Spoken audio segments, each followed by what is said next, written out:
Topic பார்க்க போகிறோம் அப்படின்னா போன கிளாஸில் முகல்ஸ் பற்றி பார்த்துருந்தோம். அதோட கண்டினியூஷன் இன்றைக்கி பார்க்க போகிறோம். அவங்களோட அட்மினிஸ்ட்ரேஷன், அவங்களோட சோஷியல் லைஃப், அதுக்கப்புறம் அவங்களோட ஆர்கிடெக்சர், அப்புறம் அவங்க லிட்ரேச்சர், இதெல்லாம் ரொம்ப ரொம்ப இம்பார்ட்டன்ட் நமக்கு. ஸோ இதெல்லாம் நம்ம இன்றைக்கி பார்க்க போகிறோம். ஸோ ஃபஸ்ட்டு முகல் அட்மினிஸ்ட்ரேஷனில் நம்ம எங்கேருந்து ஸ்டார்ட் பண்ணுறோம்? Famous administration of Akbar, mansabdari system. So mansabdari சிஸ்டம்னா என்னப்பா? மன்சப்தாரி சிஸ்டம் அப்படிங்கிறது நோபல்ஸ், சிவில், மிலிட்ரி இந்த 3 அஃபிஷியல்ஸையும் கம்பைன் பண்ணி ஒரு சர்வீஸ் கிரியேட் பண்ணுறது. இந்த சர்வீஸ் கிரியேட் பண்ணதுக்கப்புறம் அவங்க என்ன பண்ணாங்க? இவங்க வந்து இராணுவத்துக்கோ அப்படி இல்லாட்டி அரசு நிர்வாகத்துக்கோ இவங்க வந்து மிகப்பெரிய ஒத்துழைப்பு கொடுத்துட்டு இருந்தாங்க. அதுதான் nobles, civils and military officials combine to form a single service called mansabdars. சரிங்களா? இந்த மன்சப்தார் சிஸ்டம் அப்படிங்கிறது மேஜராக இம்ப்ளிமெண்ட் பண்ணது யாருன்னா அக்பர். ஸோ இதோட லிட்ரல் மீனிங் என்ன அப்படின்னா, ஒருத்தங்களுக்கு பொசிஷன் ரேங்க் பண்ணுறது. இன்றைக்கி நமக்கு வந்து நிறைய அதிகாரிகள் இருக்காங்க. ஒவ்வொரு ஆஃபீஸ்லையும் நீங்கள் நிறைய பேர் பார்த்துருப்பீங்க. ஒவ்வொருத்தருக்கும் வந்து பார்த்திங்கன்னா ஒரு ஹைராக்கி இருக்கும். இவர் முதல்ல ஃபஸ்ட் ரேங்க், அதுக்கப்புறம் அவர் கீழே ஒரு போஸ்ட், அந்த மாதிரி போஸ்டிங் இருக்கு இல்லையா? அதே மாதிரி தான் ஹைராக்கி. ஸோ இது என்ன பேசிஸில் இருக்குது பாருங்கள். Received high salary depending on ranks. யார் உயரிய பதவியில் இருக்காங்களோ அவங்களுக்கு நிறைய சேலரி கிடைக்கும். யார் அதுக்கப்புறம் கம்மியாக இருக்காங்களோ அவங்களுக்கு தகுந்தாப்புல சேலரி கிடைக்கும். ஸோ இதுதான் ஆர்டர். அதுக்கப்புறம் இது வந்து ரெண்டாக பிரிஞ்சிருக்குது. ஒன்று ஜாத், இன்னொன்று வந்து சர்வார். ஜாத் அப்படிங்கிறது என்ன? ஜாத்துங்கிறது rank in administration as well as salary of mansabdar. ஒரு ரேங்க், உங்கள் பொசிஷனில் நீங்கள் என்ன ரேங்க்கில் இருக்கீங்க, உங்கள் ஆஃபீஸில் என்ன கேடரில் என்ன ரேங்க்கில் இருக்கீங்க அப்படிங்கிறத டிசைட் பண்ணுறது ஜத். சவார் அப்படிங்கிறது என்னது? ஒரு ஜத்தில் ரேங்க்கில் இருக்கவங்க இவ்வளோ சவார், அதாவது இவ்வளோ குதிரை ஆட்களும் குதிரையும் வச்சுருக்கணும்னு ஒரு கணக்கு இருக்குது. ஸோ இதை ரெண்டையும் கனெக்ட் பண்ணி தான் மன்சப்தார் சிஸ்டம் டெவலப் ஆகியிருக்காங்க. ஸோ இந்த சிஸ்டம் இன்ட்ரடியூஸ் பண்ணது யாருப்பா? அக்பர். வேறு இதில் நமக்கு ரொம்ப முக்கியமான என்னது? ஜத் அண்ட் சவார். இது ரெண்டையும் வச்சு தான் அவங்களோட பொசிஷனிங், ரேங்க் என்ன ஹைராக்கியில் இருக்காங்க அப்படிங்கிறது டிசைட் பண்ணியிருக்காங்க. ஸோ ரொம்ப இம்பார்ட்டன்ட் கொஷின் நமக்கு கேட்டாங்கன்னா சிம்பிளாக கேட்பாங்க. எஸ்எஸ்சியை பொறுத்த வரைக்கும் எப்படி கேட்பாங்கன்னா, மன்சப்தாரி சிஸ்டம் இன்ட்ரடியூஸ்ட் பை அப்படின்னு சொல்லி கேட்பாங்க. அப்படி இல்லாட்டி ஜத்னா என்னென்னு கேட்பாங்க, இல்லை சவார் அப்படின்னா என்னென்னு கேட்பாங்க. ஸோ இது வந்து ரொம்ப இம்பார்ட்டன்ட். நம்ம நெக்ஸ்ட் போகலாம். ஸோ அதுக்கப்புறம் அக்பர் என்ன பண்ணுறாரு? அக்பர் டைமில் வந்து பார்த்திங்கன்னா லேண்டை வந்து கிளாஸிஃபை பண்ணுறாரு. நம்ம இதுக்கு முன்னாடியே நம்ம பார்த்துருக்கோம். ஷேர்ஷா டைமில் வந்து ஷேர்ஷா சூரி வந்து என்ன பண்ணியிருப்பாருன்னு பார்த்தீங்கன்னா, லேண்டை வந்து அவரும் டிவைட் பண்ணியிருப்பார். அந்த அவர் டிவைட் பண்ண லேண்டை இன்னும் ஃபர்தராக டிவைட் பண்ணுறாரு யார்? அக்பர். ஸோ அவர் எப்படி அவர் லேண்டை பிரிச்சிருப்பார்? Poor land, middling land and then good land, 3 விதையாக பிரிச்சிருப்பார். என்னெல்லாம் அது? ஒன்று சுமாராக விளைச்சல் தரக்கூடியது, இன்னொன்று சுத்தமாக விளைச்சலே தராதது, இன்னொன்று வந்து பார்த்திங்கன்னா நல்ல விளைச்சல் தரக்கூடியது. அந்த இதை ஃபர்தராக டெவலப் பண்ணி அதை எப்படி அக்பர் பிரிக்கிறார் பாருங்கள். பொலாஜ், பருத்தி, சச்சார் அண்ட் பஞ்சார். ஸோ பொலாஜ் அப்படிங்கிறது என்னது? எவ்ரி இயர், எல்லா வருஷமும் விளைச்சல் தரும். அப்புறம் பருத்தி அப்படிங்கிறது என்னது? 2 வருஷத்துக்கு ஒரு தடவை விளைச்சல் தரக்கூடிய நிலம். சச்சார் அப்படிங்கிறது என்னது?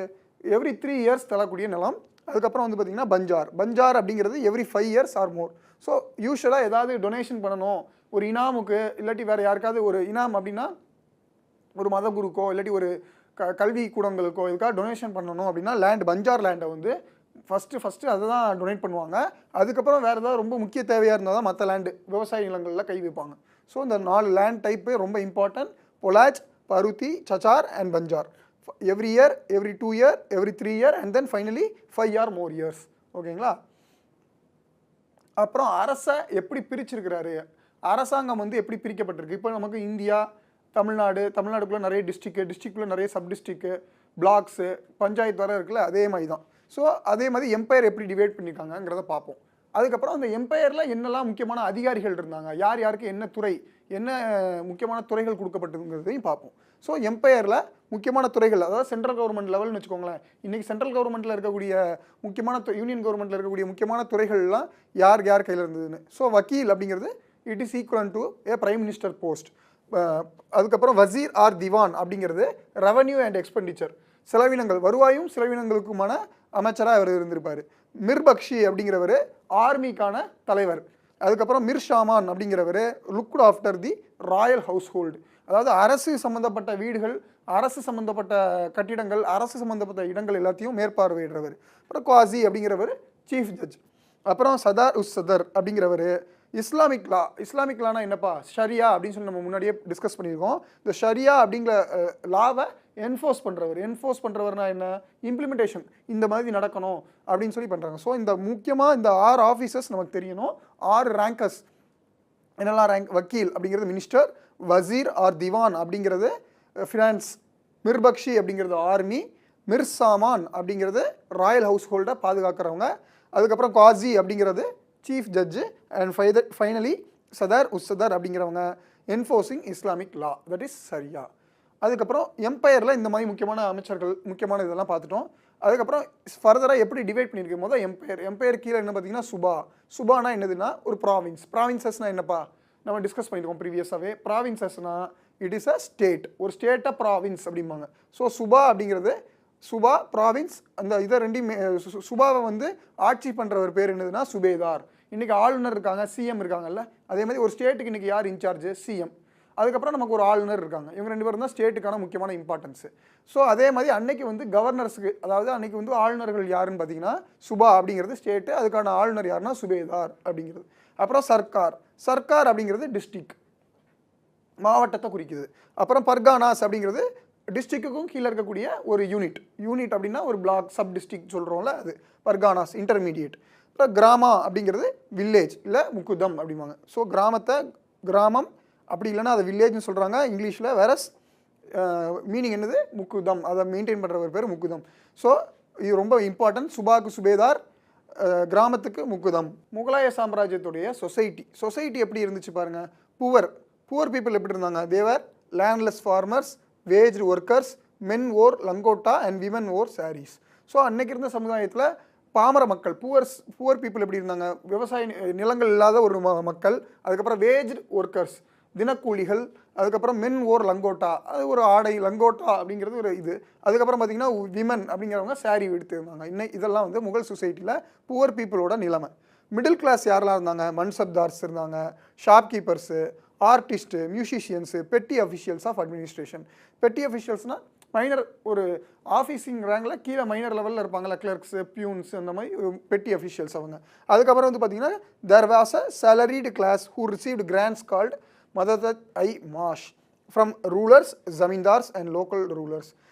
எப்படி வந்து புவர் மிடில் கிளாஸ் இருக்காங்களோ அதே மாதிரி சம்பளம் வாங்கக்கூடிய ஒரு வகுப்பினர் இருந்திருக்காங்க.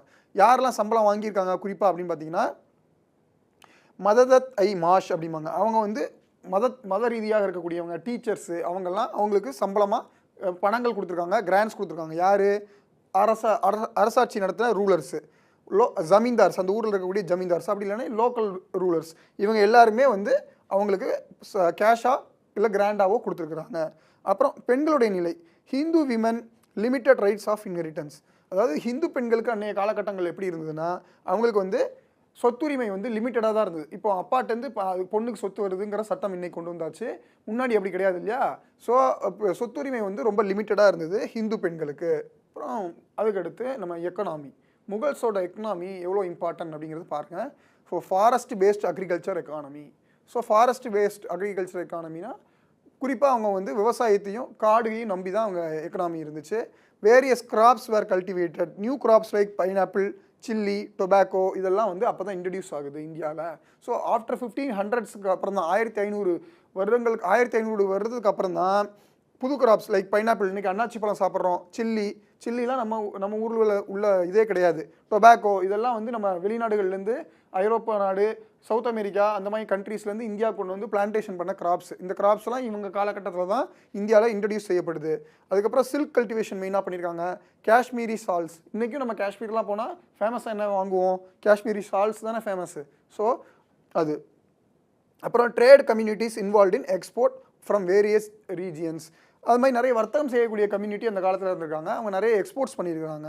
ஸோ ட்ரேட் கம்யூனிட்டிஸோட லீடர் பேர் என்னன்னு சொல்லியிருக்காங்க பாருங்கள், நகர் ஷேத் அப்படிங்கிறவர் மொத்த ட்ரேட் கம்யூனிட்டிக்கு ஒரு லீடர். அதுக்கப்புறம் ரிலீஜன், அவங்களுடைய மதம் எப்படி இருந்தது அந்த காலகட்டத்தில். க்ரோத் ஆஃப் பக்தி மூமெண்ட் வாஸ் மேசிவ். அதாவது டெல்லி சுல்தானியர்கள் காலகட்டத்திலேயே என்ன நடக்க ஆரம்பிச்சோன்னா, தென்னிந்தியாவிலேருந்து வடக்கு இந்தியா, அதாவது நார்த் இந்தியாவில் வந்து அதிக லெவலில் பரவ ஆரம்பிச்சிடும் பக்தி மூமெண்ட், பக்தி இயக்கம் பரவ ஆரம்பிச்சிடும். அதனால முகல்ஸ் டைம்லலாம் பார்த்திங்கன்னா பீக்கில் இருக்கும் நார்த் இந்தியா, பெரிய பெரிய பக்தி ஞானிகள்லாம் அங்கே வந்து பெருசாக செயல்பட்டு இருப்பாங்க. ஸோ பக்தி இயக்கம் வந்து மேசிவாக டெவலப் ஆன டைம் முகலாய காலகட்டம். அப்புறம் all people, that is Dalit and other caste people were part of it. இந்த பக்தி இயக்கத்தில் தலைவர்களாகவோ முக்கிய நபர்களாகவோ அவங்கெல்லாம் தலித்தும் இருந்திருக்காங்க, அதர் காஸ்ட் பீப்புள்ஸும் இருந்துருக்குறாங்க. ஸோ எல்லா மக்களையும் ஒன்றிணைச்சு தான் இது பக்தி மூமெண்ட் வந்து பெருசாக டெவலப் ஆகிருக்கு. அப்புறம் பார்த்தீங்கன்னா அதே காலகட்டத்தில் மற்ற என்ன மதங்கள்லாம் இருந்திருக்கு பாருங்கள். சீக்கிசம் டெவலப் ஆகிருக்குது.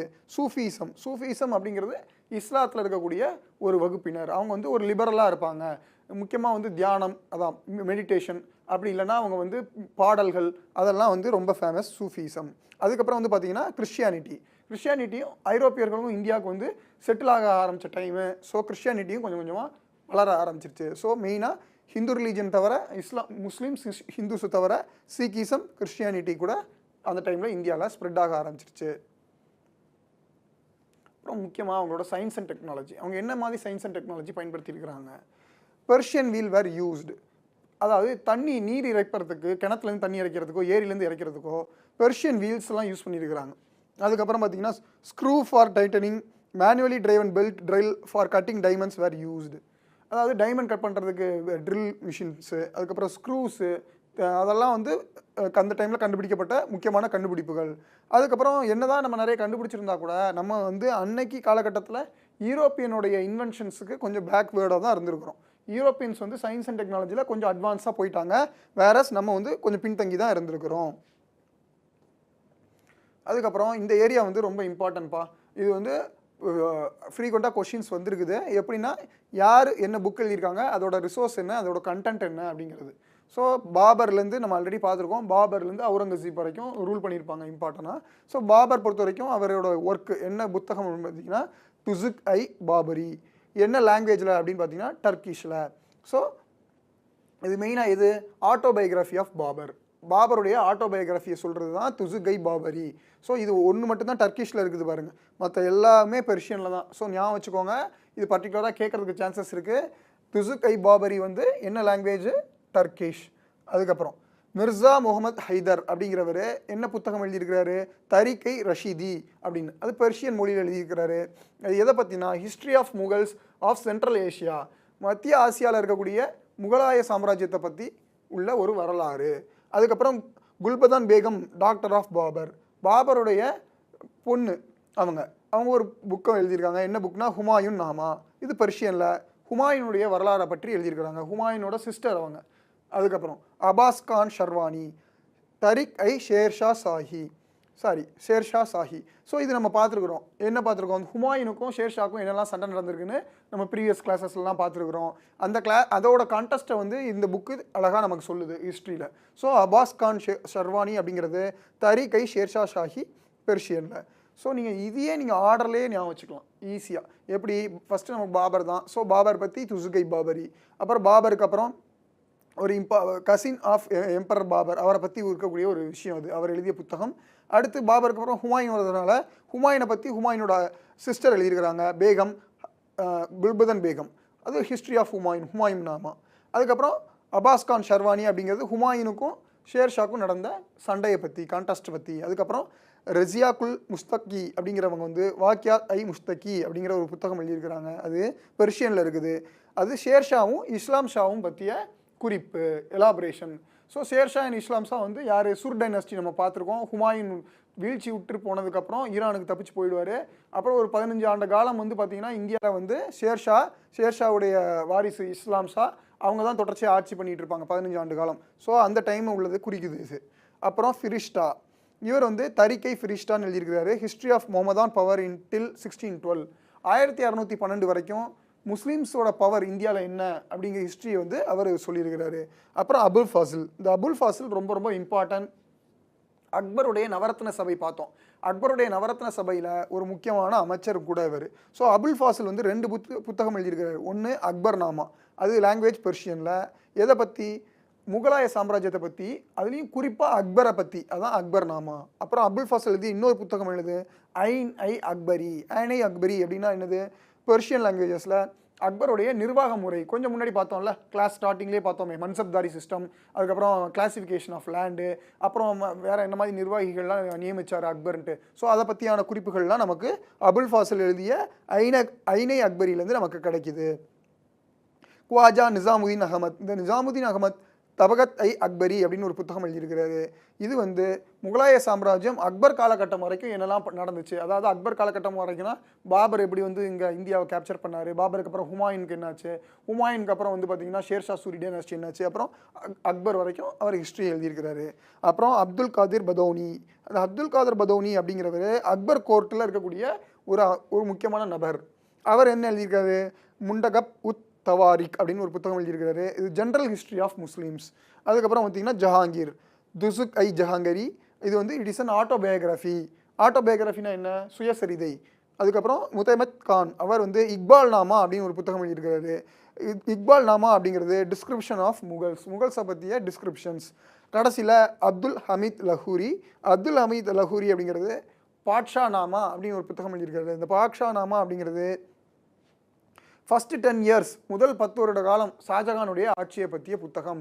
ஸோ இது எல்லாமே முகல்ஸை பற்றி நம்ம தெரிஞ்சுக்கிறதுக்காக கிடைச்ச முக்கியமான சோர்சஸ், புத்தகங்கள். அடுத்து நம்ம ஆர்கிடெக்சர் பற்றி பார்க்கலாம். ஸோ ஆர்கிடெக்சர் பொறுத்த வரைக்கும் முகலாய ஆர்கிடெக்சர்லேருந்து எஸ்எஸ்சியில் வந்து ஃப்ரீக்வெண்ட்டாக நிறைய கொஸ்டின்ஸ் வந்துருக்கு. இது யார் கட்டியிருக்காங்க, இந்த பில்டிங் யார் கட்டினாங்கன்னு நமக்கு எக்ஸாம்ஸில் ஃப்ரீக்வெண்ட்டாக கேட்டிருக்காங்க. ஸோ யார் யார் எது கட்டியிருக்காங்கன்னு பார்ப்போம். அக்பரை பொறுத்த வரைக்கும் மெயினாக ஒரு 5 இம்பார்ட்டன்ட் பில்டிங்ஸு, மோனுமெண்ட்ஸு என்னெல்லாம் பார்த்தீங்கன்னா, ஆக்ரா ஃபோர்ட். ஆக்ரா ஃபோர்ட்டில் எலஃபண்ட் கேட்டு ரொம்ப ஃபேமஸ்ப்பா. ஆக்ரா ஃபோர்ட்டில் எலஃபண்ட் கேட்டு அது. அப்புறம் Jahangir Mahal, constructed for Jahangir plus his family. Jahangir வாழ்கிறதுக்கு அவங்க இருக்கிறதுக்கும் சேர்த்து கட்டப்பட்ட ஒரு இடம். அதுக்கடுத்து மொட்டி மஸ்ஜித், இது வந்து ஒரு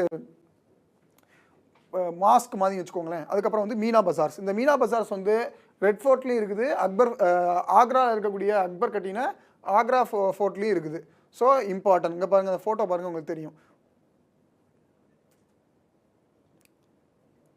பார்த்தீங்களா, இதுதான் ஆக்ரா ஃபோர்ட்டு. அதுக்கப்புறம் great white mosque Islamic college of Peshawar. So இந்தியாவில் இருக்கக்கூடிய மோனுமெண்ட்ஸ் தான் நமக்கு எக்ஸாம்ஸில் நிறைய கேட்க சான்சஸ் இருக்குது. இது வந்து இந்தியாவில் இல்லை, பெஷாவரில் இருக்குது. பெஷாவர் எங்கே, ப்ரெசன்ட் டே பாகிஸ்தானில். ஸோ இது வந்து லெஸ் இம்பார்ட்டன்ட் தான், இருந்தாலும் நம்ம தெரிஞ்சு வச்சுக்கலாம். அதுக்கப்புறம் ஹுமாயூன் டாம்ஸ். ஹுமாயூனோட கல்லறை எங்கே இருக்குது பாருங்கள், Indian subcontinent region, that is earliest garden tomb அப்படின்னு சொல்லியிருக்காங்க. இயர்லியஸ்ட் கார்டன் டோம்னா என்னப்பா, அதாவது ஹுமாயூன் கட்டப்பட்ட டோம் தான் முத ஒரு கார்டன் செட்டப்பில், நடுவில் வந்து கல்லறை இருக்கும், சுற்றி கார்டனிங் செட்டப்பில் கட்டப்பட்ட முதல் டோம் கல்லறை. ஹுமாயூன் டோம் பாருங்கள் எப்படி இருக்குன்னு பார்த்தீங்களா. வெளியே வந்து கார்டனிங் ஏரியா மாதிரி இருக்குது, வாட்டர்லாம் வச்சு வெளியே செடி கொடி மரங்கள்லாம் இருக்குது, அந்த மாதிரி சுற்றி இருக்கும். இதுதான் ஹுமாயூன் டோம். இது ப்ரெசன்ட் டே டெல்லியில் இருக்குது. நம்ம டெல்லி போனால் நீங்கள் பார்க்கலாம். அதுக்கப்புறம் ஃபதேக்பூர் சிக்ரி. ஃபதேக்பூர் சிக்ரி அப்படிங்கிறது அக்பர் கட்டிய புதிய நகரம், new city developed by Akbar. அது வந்து ஆக்ராவுக்கு மிக அருகில் இருக்கக்கூடிய ஒரு இடம். இந்த ஃபதேக்பூர் சிக்ரி நகரத்தில் அவர் நிறைய கட்டிடங்கள் கட்டியிருப்பார். குறிப்பாக வந்து பார்த்திங்கன்னா புலந்த் தர்வாசா அப்படின்னு ஒரு கட்டிடம், ஒரு இடம். அது புலந்த் தர்வாசாங்கிறது ஒரு கேட்வே, ஒரு அந்த ஃபதேக்பூர் சிக்ரி அப்படிங்கிற இடத்துக்குள்ளே உள்ள நுழையிறதுக்கான நுழைவாயில். அது வந்து எதுக்காக கட்டியிருப்பார் அப்படின்னு சொல்லி பார்த்தீங்கன்னா, மிகப்பெரிய வெற்றியை குஜராத்லேயும் டெக்கான்லேயும் அவர் பெற்றதுக்கப்புறம் அந்த வெற்றியின் நினைவாக அந்த கட்டிடத்தை கட்டியிருப்பார். இங்கே பாருங்கள். ஸோ இதுதான் புலந்த் தர்வாசா. புலந்த் தர்வாசா பார்த்தீங்களா எப்படி இருக்குன்னு. இது வந்து ஒரு என்ட்ரன்ஸ் கேட்வே, எவ்வளோ ஜைஜாண்டிக்காக இருக்குது பாருங்கள். இன்றைக்கெலாம் அந்த ஸ்ட்ரக்சர் யோசிச்சு பார்க்க முடியுமா கட்டுறதுக்கு, எவ்வளோ கலை நுணுக்கங்களோட கட்டியிருக்காங்க. மேலெல்லாம் பாருங்கள் எப்படி இருக்குதுன்ட்டு. டோமு 3 டோம் பெருசு, அதுக்கப்புறம் குட்டி குட்டியாக சின்னது. ஸோ எலிவேட்டட் பிளாட்ஃபார்மில் இருக்குது. ஸோ வந்து எவ்வளோ பெரிய அச்சீவ்மெண்ட், ஆர்கிடெக்சரல் அச்சீவ்மெண்ட் அது. அதுக்கப்புறம் பாருங்கள், டாம்ப் ஆஃப் சலீம் சிஸ்தி. சலீம் சிஸ்தி அப்படிங்கிறவர் ஒரு மத குரு மாதிரி வச்சுக்கோங்களேன். அவருக்கு ஒரு சூஃபி செயின்ட்டு. அவருக்கு ஃபதேக்பூர் சிக்ரிங்கிற இடத்துலையே அவருக்கு வந்து ஒரு கல்லறை கட்டியிருக்கிறாரு. இங்கே பாருங்கள், இந்த கல்லறை, இதுதான் அந்த கல்லறை. இந்த கல்லறை தான் அந்த ஃபதேக்பூர் சிக்ரி அப்படிங்கிற இடத்துக்குள்ளே இருக்குது. இந்த கல்லறை தான் பர்டிகுலராக யாருக்கு, சலீம் சிஸ்திக்கு. ஓகேங்களா. இன்னொரு தடவை எல்லா ஃபோட்டோவையும் காட்டுறேன், பார்த்துக்கோங்க. ஃபஸ்ட்டு ஹுமாயூன் டோம் டெல்லியில், அப்புறம் புலந்த் தர்வாசா ஃபதேக்பூர் சிக்ரி அப்படிங்கிற இடத்துல. இந்த ஃபதேக்பூர் சிக்ரிங்கிறது அக்பருடைய ஒரு முக்கியமான நகரம் கட்டினார்ல, அந்த நகரத்துடைய பெயர். அதுக்கப்புறம் இது ஆக்ரா ஃபோர்ட், ஆக்ரா கோட்டை இதுதான். அதுக்கப்புறம் வந்து பார்த்திங்கன்னா சலீம் சிஸ்தி டோம், அவருடைய கல்லறை. இது வந்து எதுக்குள்ளே இருக்குன்னா ஃபதேக்பூர் சிக்ரி அப்படிங்கிற இடத்துக்குள்ளே தான் இருக்குது. அப்புறம் பாருங்கள், ஜஹாங்கீர், ஷாஜஹான், அவுரங்கசீப், இவங்க என்னெல்லாம் முக்கியமான கட்டிடங்கள்லாம் கட்டியிருக்காங்கன்னு பாருங்கள். ஸோ ஜஹாங்கீர் பொறுத்த வரைக்கும் டாம்ப் ஆஃப் இத்திமத் உத் தௌலா அப்படின்னு கட்டியிருக்கிறாரு. இது வந்து ஆக்ராவில், உத்தரப்பிரதேஷ் ஆக்ராவில் இருக்குது. இதை வந்து எப்படி எல்லாரும் கூப்பிடுவாங்கன்னு பார்த்தீங்கன்னா, இம்பார்ட்டன்ட் ஜுவல் பாக்ஸ் அப்படின்னு சொல்லி கூப்பிடுவாங்க. ரொம்ப ரொம்ப இம்பார்ட்டன்ட்ப்பா ஜுவல் பாக்ஸ் அப்படின்னு கூப்பிடுறது. அதுக்கப்புறம் வந்து பார்த்தீங்கன்னா, இதுக்கு often refer to as a Bachcha Taj. பஜ்ஜா Taj அப்படின்னா என்னன்னா ஒரு தாஜ்மஹாலுக்கான முன்னோடி. தாஜ்மஹால் கட்டுறதுக்கு இன்ஸ்பிரேஷன் மாதிரின்னு வச்சுக்கோங்களேன். பஜ்ஜா தாஜ். ஸோ இது கேட்பாங்க எக்ஸாமில். டாம் ஆஃப் இத்திமத் உத் தௌலா அப்படிங்கிறது ஆக்ராவில் கட்டப்பட்ட ஒரு கட்டிடம். அதுக்கப்புறம் இது எதுக்குன்னா it is called as a jewel box. இது தாஜ்மஹாலுக்கு ஒரு முன்னோடி மாதிரி. அதுக்கப்புறம் ஷாஜகான் கட்டின ரெட் ஃபோர்ட். ரெட் ஃபோர்ட் எங்கே இருக்குது? இன்றைக்கி நம்ம சுதந்திர தினத்துக்கோ குடியரசு தினத்துக்கோ கொடியெல்லாம் ஏற்றுறதுக்கு ரெட் ஃபோர்ட்டு தான் போகிறோம். செங்கோட்டை டெல்லியில், அதாவது லால் கிலால் அப்படின்னு சொல்லுவாங்க அதை. அதுக்கப்புறம் ஷாஜகான். இந்த ரெட் ஃபோர்ட்லேயும் வந்து பார்த்திங்கன்னா மீனா பஜார்லேருந்து எல்லாமே இருக்குது. அதுக்கப்புறம் ஷாஜகானை பொறுத்த வரைக்கும் ரெட் ஃபோர்ட்டு, தாஜ்மஹால் இது ரெண்டும் அவர் பெருசாக கட்டியிருப்பார். இது போக ஆக்ராவில் ஆல்ரெடி நம்ம முன்னாடியே பார்த்துட்டோம். அக்பர் வந்து சில முக்கியமான கட்டிடங்கள்லாம் கட்டியிருப்பாருன்ட்டு. லேட்டராக என்ன நடக்குது அப்படின்னு பார்த்தீங்கன்னா, ஷாஜகான் வந்து உள்ள அக்பர் கட்டின சில கட்டிடங்கள்லாம் இடிச்சிட்டு இவர் புதுசாக நிறைய கட்டிடங்கள் கட்டியிருப்பாங்க. ஸோ ஞாபகம் வச்சுக்கோங்க, நான் ப்ரீவியஸ் கிளாஸ்லேயே நான் டிஸ்கஸ் பண்ணுறப்போ சொல்லியிருக்கேன். ஆர்கிடெக்சர் ரிலேட்டடாக கொஷின் வந்துச்சுன்னு வச்சுக்கோங்களேன், மேக்ஸிமம் வந்து அதுக்கு ஆன்சர் வந்து ஷாஜகானாக இருக்க சான்ஸ் இருக்குது. ஆர்கிடெக்சரல் மார்வல் ஷாஜகான் டைமில் தான் ரொம்ப பீக் ஆச்சு, முகலாய சாம்ராஜ்யத்தில். அதுக்கப்புறம் வந்து பார்த்திங்கன்னா அதே மாதிரி பெயிண்டிங்க்கு யார் ஞாபகம் வைக்க சொல்லியிருந்தேன் இவங்கள. பெயிண்டிங்க்கு நம்ம ஈஸியாக ஞாபகம் வச்சுக்க வேண்டியது யார்? ஜஹாங்கீர். போர்ட்ரேட் பெயிண்டிங்க்கு வந்து ரொம்ப ஃபேமஸ். ஸோ பெயிண்டிங்க்கு ஜஹாங்கீர், ஆர்கிடெக்சர்ஸ்க்கு வந்து ஷாஜகான். இவர் அக்பர் கட்டிய கட்டிடங்களை இடிச்சிட்டு ஆக்ரா ஃபோர்ட்டுக்குள்ளே நிறைய கட்டுமானங்கள் கட்டியிருக்கிறார். அதுக்கப்புறம் அந்த தாஜ்மஹால் அப்படிங்கிறது ஆக்ராவில் இருக்குது, நமக்கு தெரியும். It is a world heritage site. இதை கன்ஸ்ட்ரக்ட் பண்ணது யார்? ஆர்கிடெக்சரல் கன்ஸ்ட்ரக்ட் பண்ணது உஸ்தத் அகமத் லஹூரி அப்படிங்கிறவர் கன்ஸ்ட்ரக்ட் பண்ணியிருக்கிறார். அப்புறம் அவுரங்கசீப், பிபிகி மக்பாரா அப்படின்னு. அவுரங்கசீப் வந்து அவருடைய மனைவிக்கு அவுரங்காபாத்தில் கட்டின ஒரு கல்லறை. ஒரு இதில் என்ன இம்பார்ட்டன்ட் பார்த்தீங்கன்னா, இது வந்து 2 விதமான கதை சொல்கிறாங்க. ஒன்று வந்து இதை வந்து அவுரங்கசீப் கட்டினதாக சொல்லுறாங்க ஒரு குறிப்பில். இன்னொரு குறிப்பில் அவுரங்கசீப்புடைய மகன் வந்து அவங்களுடைய அம்மாவுக்காக கட்டினதாக சொல்கிறாங்க. ஆக மொத்தத்தில் இந்த பிபிகி மக்பாரா அப்படிங்கிற இடத்துல 2 பேர் இன்வால்வ்டு. ஒன்று வந்து அவுரங்கசீப்பு, இன்னொன்று வந்து யார்? அவுரங்கசீப்புடைய மகன். ஸோ காதலிக்கு மட்டும் ஷாஜகான் வந்து கட்டினதான் நம்ம ஹிஸ்ட்ரியிலலாம் நம்ம படிப்போம். நிறைய வசனங்கள்லாம் நம்ம கேள்விப்பட்டிருக்கோம். ஒருத்தங்க தாய்க்கும் கட்டியிருக்கிறாங்க தாஜ்மஹால் மாதிரி ஒன்று. அந்த பில்டிங் பார்க்கணும், ரொம்ப இன்ட்ரெஸ்டிங்காக இருக்குல்ல, வாங்க பார்க்கலாம் எப்படி இருக்குன்ட்டு. இங்கே பாருங்கள், இது வந்து டோம் ஆஃப் இதிமத் உத் தௌலா. இந்த டோம் தான் இதிமுத் தௌலா. இது யார் சொன்ன? இது வந்து ஜுவல் பாக்ஸ் ஜஹாங்கீர் டைமில் கட்டப்பட்டது, ஆக்ராவில் இருக்குன்னு சொன்னால். ஸோ இதுதான் வந்து தாஜ்மஹாலுக்கான இன்ஸ்பிரேஷனு. இந்த பில்டிங், இந்த 2 பில்டிங்கும் கம்பேர் பண்ணி பாருங்களேன். இதை பார்த்துட்டு தான் ஷாஜகானுக்கு லேட்டராக இந்த மாதிரி தாஜ்மஹால் கட்டணும்னு ஒரு பெரிய ஆசையே வந்துச்சு. ஸோ இந்த பில்டிங் கம்பேரிசன் பாருங்கள் நீங்களே எப்படி இருக்குன்னு. ஸோ இதுதான் precursor of Taj Mahal. Also it is a jewel box. அதுக்கப்புறம் பாருங்கள், அதுக்கப்புறம் ரெட் ஃபோர்ட். இந்த ரெட் ஃபோர்ட் வந்து ரொம்ப ஃபேமஸில் நான் சொல்லியாச்சு ஆல்ரெடி. கொடியேற்றுறது இங்கே தானே ஏற்றுறாங்க. குடியரசு தினத்துக்கோ அப்படி இல்லாட்டி சுதந்திர தினத்துக்கோ இங்கே தானே கொடியேற்றுறாங்க. So red fort. இதுதான் பிபிகி மக்பாரா. இது பாருங்கள், கிட்டத்தட்ட தாஜ்மஹால் மாதிரியே இருக்கா. இது வந்து மகாராஷ்டிராவில் இருக்கக்கூடிய அவுரங்காபாத்தில் இருக்குது. இது வந்து பிபிகி மக்பாரா அப்படிங்கிறது அவுரங்காபாத்தில் அவருடைய மனைவிக்காக அவுரங்கசீப் கட்டின ஒரு இது. அதே மாதிரி மனைவியும் அவுரங்கசீப்போட பையனும் சேர்ந்து கட்டியிருக்கிறாரு. ஸோ 2 பேருமே இன்வால்வ்டு. ரொம்ப இம்பார்ட்டன்ட். அவங்க மனைவியின் பெயர் என்ன தெரியுமா? மனைவியின் பெயர் தில்ரஸ் பானு பேகம். அவங்களுக்காக கட்டியிருக்கு. Later it was maintained by his son Azam Shah. So அவுரங்கசீப்பும் ஆசம் ஷாவும் சேர்ந்து தான் இது பண்ணியிருக்கிறாங்க. ஸோ இன்றைக்கி கிளாஸில் வந்து நம்ம மெயினாக என்னெல்லாம் பார்த்துருக்கோம் அப்படின்னா, அட்மினிஸ்ட்ரேஷனு, சோசியல், அப்புறம் சயின்ஸ் அண்ட் டெக்னாலஜி, அவங்களோட முக்கியமான எக்கனாமி என்ன, அதுக்கப்புறம் முக்கியமான ஆஃபீஸஸ் என்ன, எம்பையர் எப்படி டிவைட் பண்ணியிருக்கிறாங்கன்னு பார்த்துருக்குறோம். லேட்டராக ஆர்கிடெக்சர் பார்த்துருக்குறோம். ஸோ இம்பார்ட்டன்ட் ஏரியா ரொம்ப ஷார்ட் பீரியடில் நம்ம கவர் பண்ணுற மாதிரி நம்ம இன்றைக்கி பார்த்துருக்குறோம். ஸோ இதை வந்து ஃப்ரீக்வெண்ட்டாக ரிவைஸ் பண்ணிங்கன்னா நீங்கள் ஞாபகம் வச்சுக்கலாம். முகல்ஸ்லேருந்து ஃப்ரீக்வெண்ட்டாக எந்த ஏரியாவிலேருந்து கொஷின் கேட்குறாங்கன்னா, இந்த ஆர்கிடெக்சரல் ஏரியா வந்து அவங்களுக்கு ரொம்ப பிடிச்சிருக்குது. ஸோ எக்ஸாம்ஸ் வந்து மோஸ்ட் ஆஃப் த கொஷின்ஸ் வந்து இந்த ஆர்கிடெக்சர் ஏரியாவிலேருந்து வருது. மீண்டும் நம்ம அடுத்த கிளாஸில் மீட் பண்ணலாம்.